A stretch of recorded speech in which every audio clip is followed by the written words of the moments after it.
Hi friends, welcome to Tamil video tutorial. இந்த video tutorial நாம layer மாஸ்க்கை பற்றி பார்க்க போகிறோம்.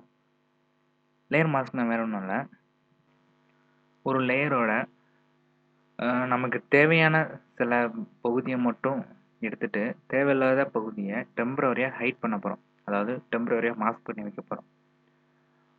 அதுதான் லேயர் மாஸ்க். எப்படின்னு உங்களுக்கு டெமோ பண்ணி காட்டினா உங்களுக்கு தெரிஞ்சிடும். லேயர் மாஸ்கோட ஒரு பெரிய அட்வான்டேஜ் என்னென்னா, நம்ம லேயருக்கு வந்து எந்த ஒரு பாதிப்பும் வராது. சரி, நம்ம இப்போ இதை டெஸ்ட் பண்ணி பார்த்துடலாம். இந்த கீழே பாட்டமில் உள்ள ஒரு ஐக்கானில் ஒரு ரெக்டாங்கிள் சென்டரில் ஒரு சர்க்கிள் மாதிரி ஒரு ஐக்கான் இருக்குது பார்த்தீங்களா? இதுதான் லேயர் மாஸ்க் ஐக்கான். நீங்கள் ஜஸ்ட் இதை கிளிக் பண்ணிங்கன்னா ரைட் சைடில் ஒரு மாஸ்க் லேயர் ஒன்று ஃபார்ம் ஆகும். இதுதான் லேயர் மாஸ்கோட லேயர். நம்ம இப்போ அதை எப்படி யூஸ் பண்ணணும் அப்படின்னா, இந்த லெஃப்ட் சைடில் இந்த கார்னரில் ரெண்டு ரெக்டாங்கிள் இருக்குது பார்த்தீங்களா? இது வந்து பேக்ரவுண்ட், ஃபார்க்ரவுண்ட். இதை நம்ம சேஞ்ச் பண்ணிக்கலாம். இந்த ஆரோவை கிளிக் பண்ணி இது வந்து எப்போவுமே பிளாக் அண்ட் ஒயிட்டில் தான் இருக்கணும். அதாவது லேயர் மாஸ்க் யூஸ் பண்ணும்போது மட்டும். இப்போ ஃபோர்க்ரவுண்டு வந்து பிளாக்ல இருந்துச்சுன்னா நம்ம இந்த லேயரை ஹைட் பண்ண முடியும் ஈஸியாக. அதுக்கு நம்ம ஒன்றுலேருந்து ப்ரஷ் டூலை செலக்ட் பண்ணிக்கிறோம்.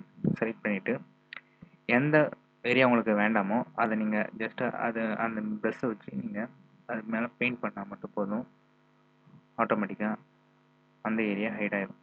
இது வந்து இந்த ஏரியாவை நம்ம ரிமூவ் பண்ணலை, ஜஸ்ட்டு ஹைட் பண்ணி வைக்கிறோம், அவ்வளோதான். இப்போ நீங்கள் இந்த பார்ட்டை தெரியாமல் அழிச்சிட்டிங்கன்னு வச்சுக்கோங்களேன்.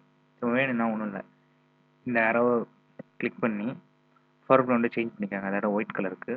ஒயிட் கலர் வந்துச்சுன்னா திரும்ப பேக்ரவுண்டில் அந்த ஹிஸ்ட்ரியை திரும்ப நமக்கு எடுத்து கொடுக்கும். பார்த்தீங்களா? திரும்ப வந்துடுச்சு. அது மாதிரி தான் இந்த பார்ட். பிளாக் இருந்துச்சுன்னா இந்த ஏரியாவை ஹைட் பண்ணும். இதுதான் லேயர் மாஸ்க். இப்போ நம்ம அந்த லேயருக்கு எந்த ஒரு டேமேஜும் இல்லை, பார்த்தாலே உங்களுக்கு தெரியும். இதுதான் அந்த லேயர் மாஸ்க். இதை மட்டும் நம்ம தனியாக பார்க்கணும்னா நம்ம கீபோர்டில் இருக்கிற அந்த ஆல்ட் பட்டனை ப்ரெஸ் பண்ணி இந்த லேயரை கிளிக் பண்ணிங்கன்னா நம்ம மாஸ்க் பண்ணியிருக்கிற அந்த லேயர் வந்து தெளிவாக உங்களுக்கு தெரியும். திரும்பவும் ஆல்ட் பட்டனை ப்ரெஸ் பண்ணி கிளிக் பண்ணிங்கன்னா அது போயிடும். உங்களுக்கு இந்த லேயர் மாஸ்க்கு டெம்பரவரியாக டர்ன் ஆஃப் பண்ணி வைக்கணும் அப்படின்னா இந்த கீபோர்டில் இருக்கிற அந்த ஷிஃப்ட் பட்டனை ப்ரெஸ் பண்ணி இந்த மாஸ்க்கை கிளிக் பண்ணிங்கன்னா ஒரு எக்ஸ் மாதிரி ஒரு சைன் வரும். இது வந்துச்சுன்னா டெம்பரவரியாக இது ஆஃபில் இருக்கும். வேணுங்கும் போது நம்ம அதை ரிமூவ் பண்ணிடலாம். மறுபடியும் அந்த ஷிஃப்ட் பட்டனை ப்ரெஸ் பண்ணி கிளிக் பண்ணிங்கன்னா போயிடும். இந்த லேயர் மாஸ்க் நமக்கு வேண்டாம் அப்படின்னா இதை ரைட் கிளிக் பண்ணிங்கன்னா இதில் ஆப்ஷன் கேட்கும், டெலிட் லேயர் மாஸ்க்ன்ட்டு. டெலிட் லேயர் மாஸ்க் கொடுங்க, ரிமூவ் ஆயிடும். இதை இந்த மெத்தடில் மட்டும் இல்லை, நம்ம செலெக்ஷன் டூல்ஸை பார்த்துருப்போம். அந்த செலெக்ஷன் டூல்ஸை வச்சும் லேயர் மாஸ்க் க்ரியேட் பண்ணலாம். எப்படின்னு பார்த்தீங்கன்னா, நான் இப்போ பென் டூலை யூஸ் பண்ணி ஒரு சின்ன செலெக்ஷன் வைக்கிறேன். சும்மா ரஃபாக நான் ஒரு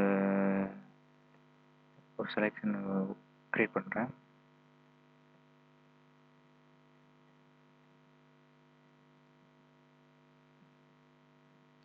ஒரு நீங்கள் எந்த டூல்னாலும் யூஸ் பண்ணிக்கலாம். நம்ம பாலிகான் டூல். இந்த செலெக்ஷன் க்ரியேட் பண்ணிவிட்டு இப்போ அந்த ஐக்கானை கிளிக் பண்ணிங்கன்னா அந்த ஆட் லேயர் மாஸ்க் அந்த ஐக்கானை கிளிக் பண்ணிங்கன்னா ஒரு மாஸ்க் ஒன்று க்ரியேட் ஆகிடும். பார்த்தீங்களா? இது எந்த மெத்தட்னாலும் யூஸ் பண்ணலாம். இப்போ இங்கேயும் நம்ம ஃபெதர் யூஸ் பண்ணலாம். நீங்கள் இந்த லேயர் மாஸ்க்கை டபுள் கிளிக் பண்ணிங்கன்னா ஒரு விண்டோ ஓப்பன் ஆகும். இங்கே இந்த ஃபெதர்னு ஒரு ஆப்ஷன் கொடுத்துருப்பாங்க. நீங்கள் இதை இந்த வேல்யூ சேஞ்ச் பண்ணி கூட இப்போ உங்களுக்கு வித்தியாசம் தெரியும் பார்த்தாலே. இது வந்து டென்சிட்டி, அதாவது கிட்டத்தட்ட ஒபேசிட்டின்னே சொல்லலாம். அதோட ட்ரான்ஸ்பரன்சி வேல்யூ வந்து சேஞ்ச் பண்ணும்.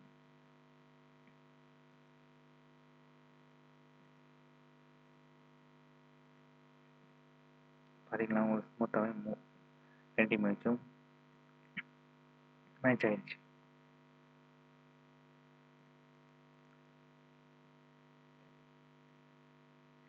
அவ்வளோதான்.